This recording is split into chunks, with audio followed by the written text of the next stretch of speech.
আজকে তোমাদের সঙ্গে শেয়ার করব শুক্তো মশলার রেসিপি। এটা যদি তোমরা আগে থেকে বাড়িতে বানিয়ে রাখো তাহলে খুব কম সময়ে ঝটপট অনুষ্ঠান বাড়ির মতো শুক্তো বাড়িতেই বানিয়ে ফেলতে পারবে। তো চলো মশলাটা শুরু করে দিই। প্রথমেই এখানে আমি নিয়েছি 1 চামচ মৌরি, 1 চামচ রাঁধুনি, 1 চামচ গোটা জিরে, 1 চামচ কালো সর্ষে, আর নিয়েছি হাফ চামচ মেথি, হাফ চামচ 5 ফোড়ন, কয়েক দানা নিয়েছি আমি গোলমরিচ, আর নিয়েছি 2 থেকে 3টে শুকনো লঙ্কা।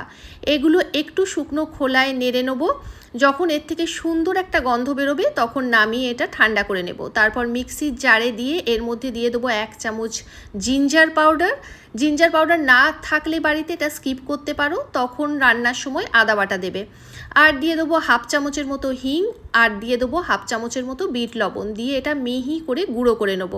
আর একটা কাঁচের কন্টেনারে এটা ভরে রেখে দেবো। অনেক দিন পর্যন্ত এই মশলা কিন্তু ভালো থাকে। এটা শুক্তো ছাড়াও যে কোনো তেতো জাতীয় খাবারে তোমরা ইউজ করতে পারো। তাহলে আজকের মতো টাটা।